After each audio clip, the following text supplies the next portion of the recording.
I'm really going to share with you the 3 steps to recover from trauma or abuse to so you can create your authentic life.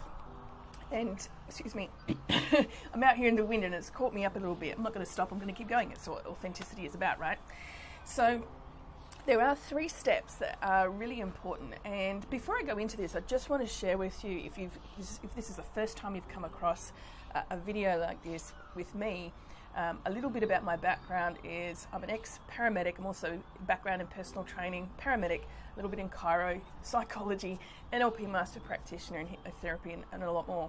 But I'm also very experienced in relationships, both intimately and also co-working with narcissists, sociopaths and psychopaths.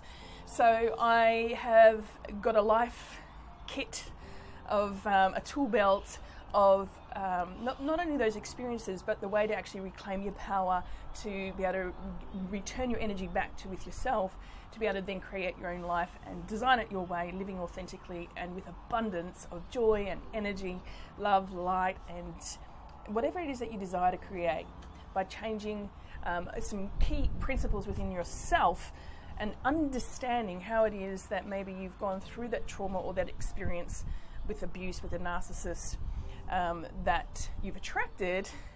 And when you understand how you've co-created that, you can actually be aware that you've also got the power to recreate it anew. So today I'm going to discuss the 3 things that are really important for that recovery. Now, before I go there, maybe you've been through abuse in a narcissistic abusive relationship and you know that that's what it is. You'll know exactly what that is by resonating with this. Maybe you've been through an unsettling experience and you're just not sure and your head's all in a spin and you're really lost and you've got no idea what happened. Maybe you're caught in the fantasy that the person's going to change and that you're still caught in the romantic elements of the good parts of the relationship. And whether you're still in it or you've recently exited, whether you ended it or they did, if you're still sort of trying to navigate yourself forward and still a bit caught in the loops of, but have I done the right thing? Have I given it all my best? Have I done everything that I could? What's wrong with me? All these sorts of things can come up. Or maybe you don't believe you've had an abusive relationship as an adult, but there are still these really sticking points and pieces that feel like they're missing for you. Maybe your childhood wasn't that positively influential on you, and as an adult you're maybe stepping into achieving and accomplishing, but it just doesn't feel fulfilling. And what I'm going to share with you today is going to probably resonate with many of those aspects, wherever you are in that spectrum. And I hope to provide a lot of value with you today with what I'm about to share. So the first step of recovery is rest. There's the 3 R's. First one is rest. This is really important. My background as a paramedic and my absolute fascination in the human body and human behaviour is going to come right to the forefront here as I explain to you a couple of things. When we have been through any kind of trauma or abuse, whether it is current or unrecovered, meaning it could have happened 10, 20, 30, 40, 50, 60 years ago, but if there is no recovery from that experience, meaning healing, then there isn't any resolution to it. So it will keep playing in thought loops in your head, in your subconscious mind, which means that it's going to keep activating your nervous system, believing that it's real in this time, keeping you in the fight, flight, freeze syndrome. And so understanding this is really vital and important, because if you experience anxiety or depression or even burnout, it might be swinging, you might have high levels of energy and then burnout. Because I'll do another video on reason why for that one another day. But when you when you're going through the recovery phase, you need recovery of any kind of abuse in the moment or in the past. You need to be able to rest, slow down to speed up. And this is really important because in the nervous system, there's the autonomic nervous system specifically I'm going to talk to you about. And the nervous system is the brain and the spinal cord and all the nerves that infiltrate the whole entire body to send the messages from the brain and from the body back to the brain. So The fight, flight, freeze response is part of the sympathetic nervous system. There's another branch to that, and it's called the parasympathetic nervous system, which is the rest and digest. This is the rest phase. But the thing is, when you've been through any abuse or trauma, now or in the history that is not yet recovered, then it keeps activating and hyper-stimulating the sympathetic nervous response, the system, so that it's just constantly hyper-vigilant, it's hyper-activated.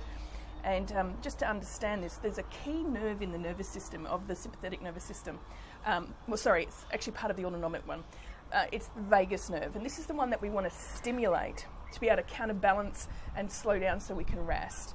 The vagus nerve is the biggest nerve in the body. It's nerve 10 from the brain, and it's called the wandering nerve because it just literally infiltrates so much of the body, and it innervates all of the organs except for the thyroid and except for the adrenal glands.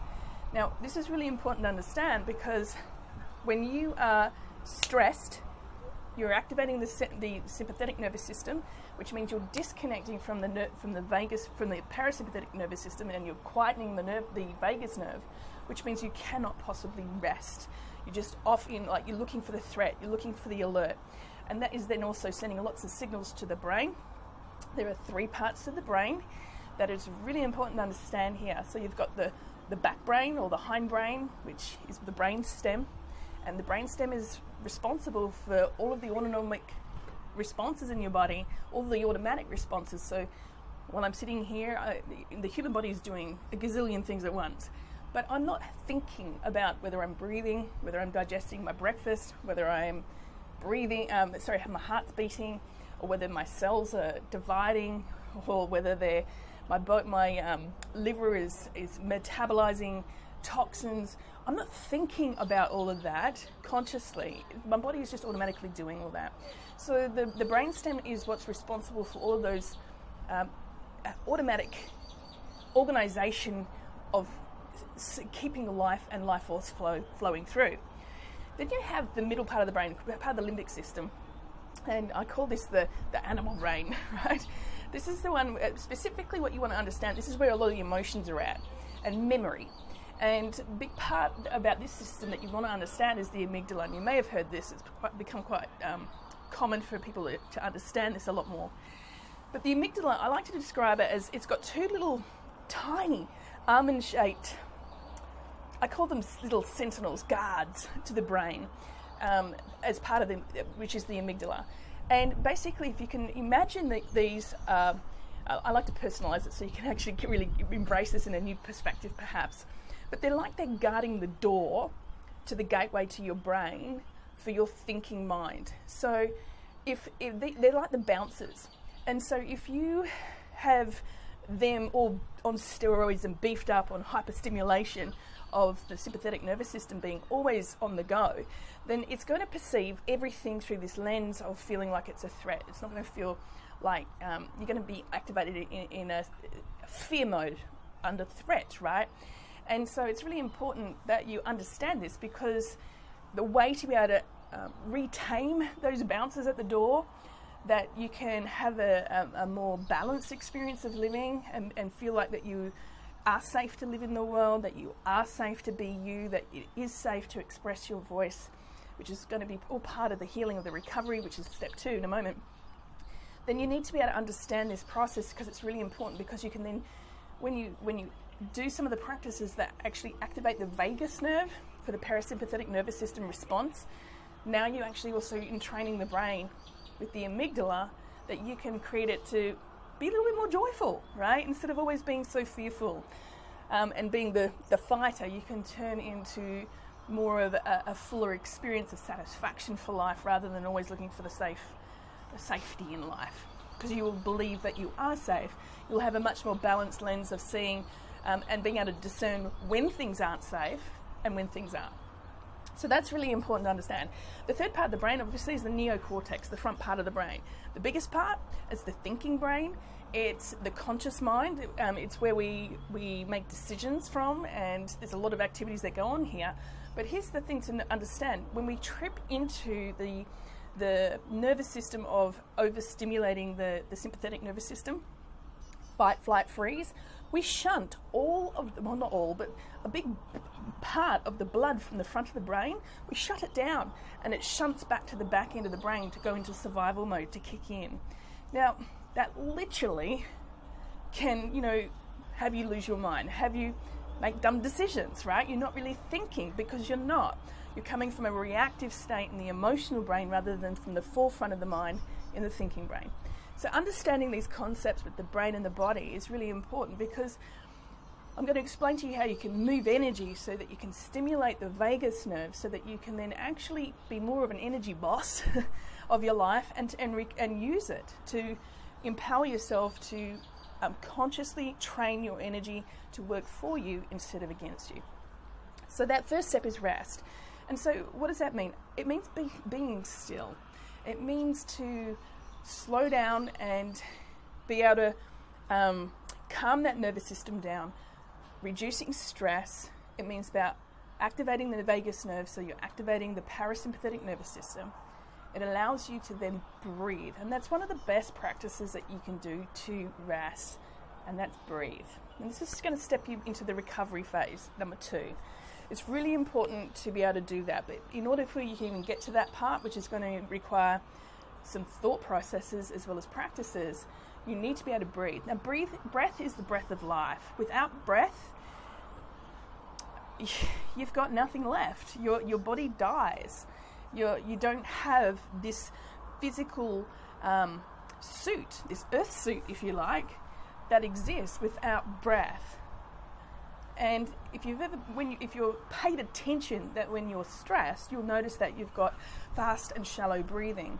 Well, that's not actually allowing that breath to be that life force energy to flow through the entire body very well. But when you are relaxed, you take bigger, deeper breaths to be able to infiltrate your body and empower you with that life force.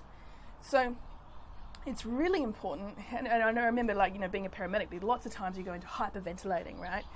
And, people talk about having these bags, and it's such a fallacy, it really is.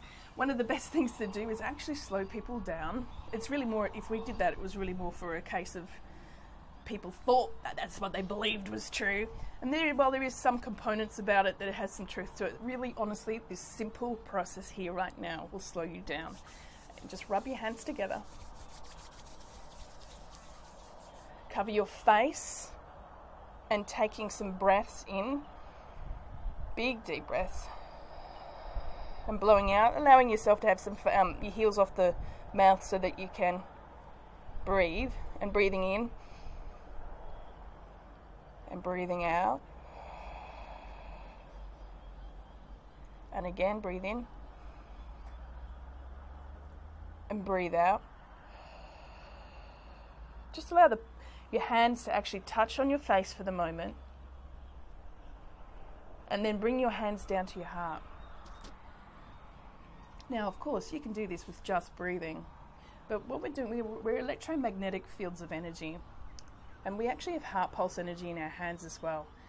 And this healing energy that is literally projected from our hands, from our entire body, but very powerful from our hands. And when we connect that back to our brain, it allows the brain and the heart to synchronize and to slow down, and to recognize that it's in a safe space, especially when you're doing nice, slow, deep breaths. So that's one easy practice to be able to do. It's free and it's easy. You don't need anyone else to do it. You just need to be mindful and remember to take conscious breaths multiple times throughout the day. Set your alarm on your phone and make sure that you actually make it a practice to slow down and breathe and reconnect with yourself that way. So that's also linking into step 2 with the recovery. So part of the healing. And this is really important, because if you've been through some trauma or some abuse, I want to talk a little bit about the law of attraction here as well, and a misunderstood concept here, and something that I misunderstood deeply.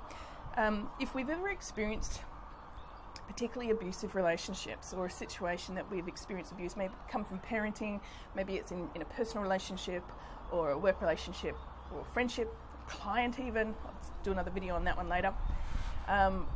But I want you to understand that it's really important that you understand that while the law of attraction is all about you attract that vibration that you are. As an empath, or as someone who isn't, maybe not aware that you're an empath, but an empath is somebody who really has the ability of feeling other people at a deep cellular level. Like we literally feel it in our bodies. So we embrace emotions, and until we have that awareness, and because we have weak boundaries, until we learn to have healthy boundaries, we can take on that energy, and without recognition of that it's not our own energy, we'll think that it is our own energy, and we're trying to transform it. But there's some level of us that knows that it's not our energy, so we try and fix it in somebody else in order for us to be fixed within ourselves.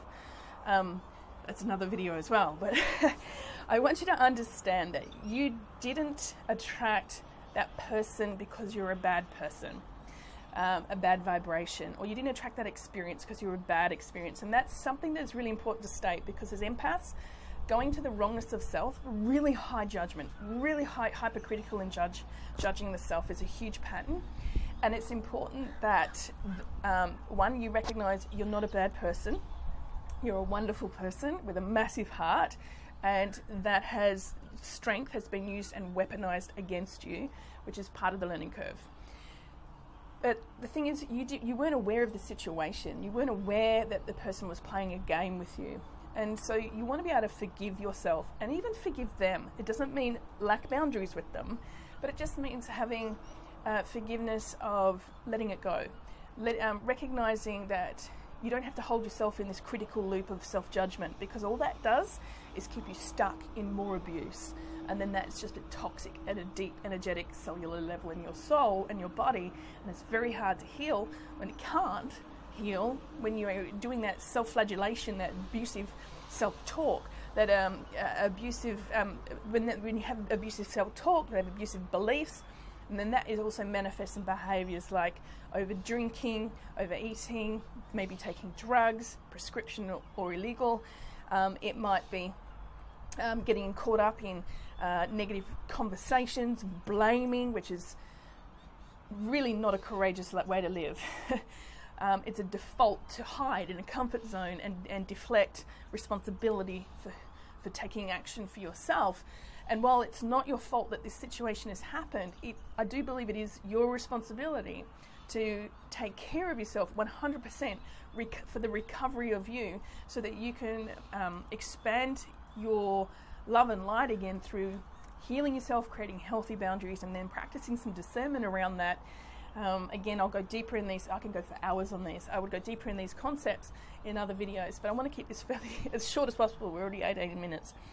So healing requires forgiveness of yourself. Now, you can do that with some mirror exercises. You can do it just with journaling. You can do it with speaking, witnessing your words, just becoming aware of what you're saying to yourself. If you had a 5-year-old in front of you, whether you have children or not, just imagine that you have a 5-year-old that is your child. If you were speaking to that child with, you're not enough, you're silly, or you're stupid for doing that, oh, how could you think that? How could you let that happen? Right? You wouldn't. Like, you would cringe if you heard yourself saying that to somebody else, and yet I bet you're doing it to yourself. So I'm going to invite you to become aware of how you're speaking to yourself and your inner child, and recognize that while you're upset and maybe angry about a situation that you've had abuse or trauma, that if you are speaking to yourself in such a manner that you are perpetuating that abuse, and it violates your own boundaries, which allows people in the field around you to then also treat you in the same manner, because they'll mirror it back. Does this make sense? So what's really important is going to that forgiveness cycle, also going into self-love practices, and this is really important to understand, so that you can really embrace that aspect of yourself, to integrate all parts of yourself, so there's no depression, suppression, repression of any part of you. It's when we repress our shadow aspects that they'll be reflected back, particularly by the narcissist. So when we actually connect and reconnect with all those parts of ourselves, and we honor them, it doesn't mean we have to act out on them, but we can honor them, recognize them, have conversations with them, find out what the messages are within them. We get to really connect with them and invite those aspects to give us some empowered meaning around it, so we can learn from it, the signals of the energy from it, what do we feel about it. When we really tune into that, we're actually allowing ourselves to really tap into our superpower of intuition, that allows us to have that inner guidance to make much more empowering decisions. Apologies, the light's really getting strong here. All of a sudden the sun's coming out. I'm just going to stay here. A bit sunny. So, and the other thing too is to be able to get into movement, to be able to move your body. And that means going for walks. And the thing is, if you new through trauma, or it could even be very prolonged, and therefore you're feeling quite burnt out, low on your energy, or you have peaks and valleys, and it's not very balanced. Well, often that's because of the hyperstimulation of the nervous system, or the sympathetic nervous system in the fight flight, just chronically burning out, using up all your fuel, and you get like really hangry at times, to insomnia, not sleeping well at night. You have really poor rhythm of sleeping, and really tired by 2 to 4 o'clock in the afternoon, but then you pick up again in the evening. It's going to really distract you from your ability to do any deep exercise, or really high burst energy exercise, and you want to be aware of that, because if you push to do running or super strength training or anything that's going to really take a lot of energy from you when you're already in a really burnt out state, is actually going to make you feel worse, and it's not going to help you with your recovery. You want to be able to move in gentle ways, making sure you're taking care of yourself in manners where it's gentle walking, maybe yoga. It could be even gentle, like hiking, swimming, just gentle activities that allow you to reactivate but move your body, essentially moving your lymphatic system. So you can even be on a rebounder, just to gently rebound. Or even if you're quite immobile, in the sense that I remember I had an experience with a relationship quite a few years ago, and this one, I've had many of them with the different relationships. There's lots of life learnings, right? But I'd broken my leg, and I was bedbound for 4 months during that recovery, and I knew that I needed to move, but I couldn't move. I had a broken leg. But what I did is, understanding the body, I would do contractions with my muscles, and I'd just like with my feet, just gentle toe point and flex, moving my arms, contract, extend. And what this does is move the blood around the body, and the lymph around the body as well, so that you can actually move it around, so it can be released out of the body and expelled, and also allowing your blood circulation to be able to move, so you can actually importing healthy oxygen and nutrients to your cells, and exporting the carbon dioxide and also the waste, the toxins that need to go out. But if you're not mobile, energy clumps together and it gets stuck, manifests in your body, and ends up out of balance in disease and illness. It gets stuck in the mind with really dysfunctional thought loops and patterns of energy that can keep you stuck in depression and anxiety, and even have you end up in procrastination, which is part of the freeze with the sympathetic nervous system. But also, when you're frozen, it literally blocks the energy in your body, and so I could go deep into the chakra systems, but like what that will do is energetically stop the flow of life force flowing through you, but also shuts down your connection with in tune with yourself, to be able to intuit your way forward. So your intuition gets suppressed, and then you're not making very good decisions. You end up looking at yourself outside of yourself for solutions. You end up asking other people for advice. And that's important, particularly in the short term, because you're already probably lost and misdirected. You need some help to navigate way back, which is why it's so important to be able to, if you can afford it, get a coach. I coach my clients a lot, and I help them go through a rapid transformation to design their life, live their dreams again. I particularly at this point in time work with women, who empowering them to awaken to her intuition, to be able to have this sacred reconnection with her intuition, to be able to really heal, recover, and then also recreate her life by designing her life, living her dreams, to live in an authentic space and create abundance. If you're a fella watching this and you'd love some help, feel free to reach out, and I can have a chat to see if there's some solution that I can provide for you. But particularly in my group trainings, I work with the women at this stage. So just want to go to step 3. I'm going to keep this video under 30 minutes. I hope it's really powerful and empowering for you and really high value. But step 3 is recreate. Now, this is the part that you go into designing your life, and you want to create a new vision for yourself, one that's empowering and compelling. You cannot, and it's important that you do not really go into this full activation of this before you've rest your nervous system, switch it from the sympathetic to the parasympathetic, so switch it from fight, flight, freeze to rest and digest, you're calm. It's really important that you do that first, because if you are trying to create something new from a stressed state, you're going to be activating from the core pillars of fear. And when you're coming from fear, you're always going to make the worst decision for yourself, because you're moving away from something that you feel is a threat. And you'll perceive everything and anyone as a threat, even if it's someone who is a support for you, who may be giving you some great guidance. If you are stuck in the paradigm of fear where you're the victim, then that means that other person and everyone else is potentially the persecutor. And anyone who's not going to agree with you in your victim state you're going to perceive as a persecutor while you're stressed. So it's really important that you calm yourself down to make sure that you are activated in a calm state, you rest and digest, so that you have a much broader perspective. So I call it the helicopter view. So you, instead of just looking through this very narrow lens, you actually get to come up and have a much higher view of the reality of what's happened, the reality of you, all aspects of you. You're not filtering out and deleting all of the greatness of yourself and life, and you're also not focusing and only locked in on the romanticism of how things were, on all the good stuff. And there's lots of things that go on here, but essentially you're going to encompass the whole element of it, and so that you can actually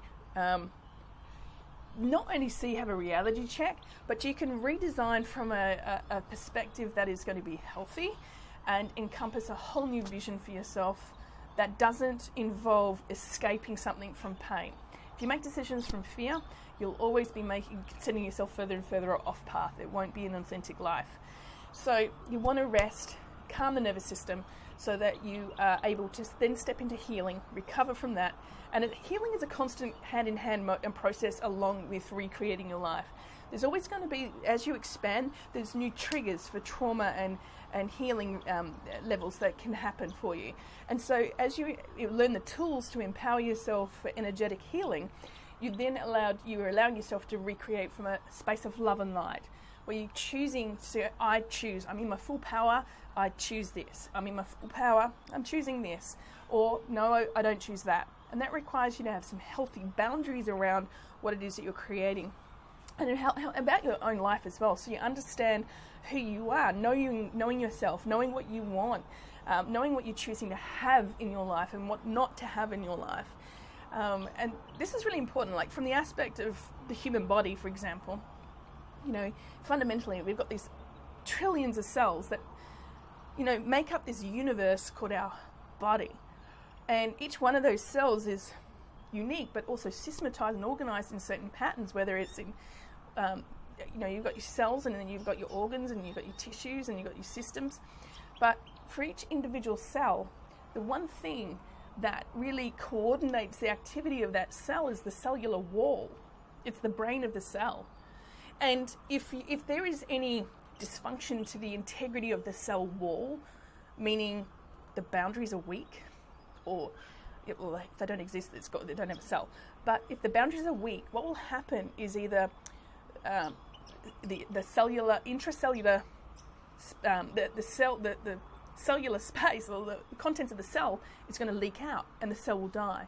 Or if it's a flooding in with too much nutrients or water, the cell will just fill up and burst. Either way, the cell dies because it doesn't have a healthy boundary. And it's the same thing with us energetically. We need to have strong integral walls. And many of us haven't learned how to have healthy, strong boundary walls because we experience as children a lot of unconscious activity, programming from parents and caregivers, from governments, schooling systems, and more. Again, it's another conversation. But essentially, we've grown up, most of us have grown up without having our core needs met. And the needs to feel safe, the needs to feel loved, the needs to feel seen, the needs to feel heard, the needs to have our attention on and experiencing a healthy development of self, and the emotional awareness of self and the self-image of ourself in relationship to who we are with others and with the world. And so that integrity of self-image is weak, and which is why we end up attracting a lot of abusive relationships, or drama after drama, without the boundaries of self being really consciously defined and made healthy.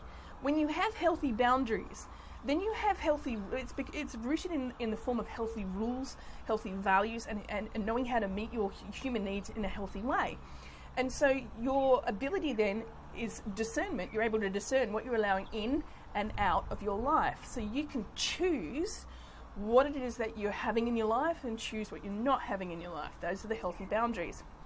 And so when you're in a calm state, you're in a healthy space because you're doing the recovery work, and it's a doing process. It's a perpetual thing. It's a practice. It's like a spiritual gym. It's hygiene, right?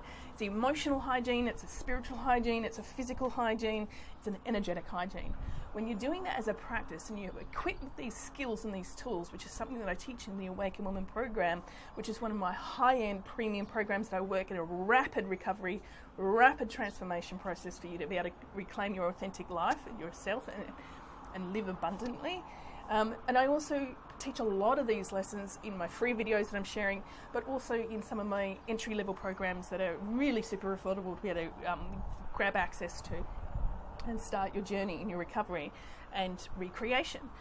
But when you're going into recreation, one of the key things is to, now that you're calm, now that you're healing and you're feeling you've got some healthy boundaries, you're actually enjoying life more. You're more playful. It's really important. We learn through play. We learn through laughter. We allow ourselves to be relaxed in this state. And that from that place, we can recreate something really wonderful, empowering, and new. If we're coming from the old state in fear, then we'll only cast fear, doubt, and worry into the future or our present state, and trying to create something from that is it's a locked-in, contracted reality. It's not something that's new. It's actually projecting fear into the future, and then you're locked in with your attention on that intention of fear of trying to avoid that. So you're in conflict, and you won't actually take action to move forward to anything. Empowering, you'll just be constantly running away. But when you're relaxed and you're recovering, you're rested, you're playful, you're recreating from a place of new possibility. And from new possibility, it's not something that you know now. You can't create something new from what you already know, but you can create from a new vision. And so the importance is to be able to create this new, empowering, compelling vision that goes into great detail about what it is that you're choosing to have in your life or not have. It's not about what you want. Want is actually lack. But when you say, I choose to have this in my life, I choose to have these qualities, these experiences, and I choose not to have these. Now you're setting some boundary walls and some parameters and some expectations that you're setting to the universe, including giving instruction to your subconscious mind and your system, saying, this is what I'm having and this is what I'm not having. This is what's allowed in my space. This is what is not allowed in my space. And so from that, you're able to recreate a really fun, playful experience that's continually evolving, but from one that's from joy and love and laughter, and one that allows you to live your life authentically and with a lot of abundance. So if this has been really super valuable for you, for one, please love, like, share wherever this is at the moment, whether it's on YouTube or Facebook or maybe the podcast. Definitely share it. This is a really powerful message, one I wish I understood many decades ago. But having said that, I'll do another video because I want to explain. I want to just drop this one with you. Nothing happened to you for a bad reason. I really truly believe that as souls we have intentions before we come here in these earth suits on the planet of the game of earth, the game of life, that we're choosing to have these lessons. And really going through an experience like this is a beautiful opportunity to turn it into a gift of learning what love is. And when we experience the darkness of these experiences, it really contrasts the light, contrasts love, and it allows us to return to love and to return to the balance of our authentic self, to live our authentic life. And maybe you don't have the skill sets yet for understanding how to apply that. That's definitely what my purpose is now, to turn your pain into purpose and your purpose into prosperity. So make sure that you share this, you like this, hit subscribe or like so that you get future content. and tag a friend. Please let this message go forth in the world, and I encourage you to rest, recover, and create a whole new vision for your life to live authentically, because the world needs you too. The world needs our love and light. And now that you have this message, it's really important that you do the work for yourself, so that you can then be that beacon of light for those that are seeking, that are still lost, and so that they too can be reminded of the power within themselves to reclaim their power, to light up, to love, and to be part of the healing of the world. Much love, light, and manifesting lots of magic.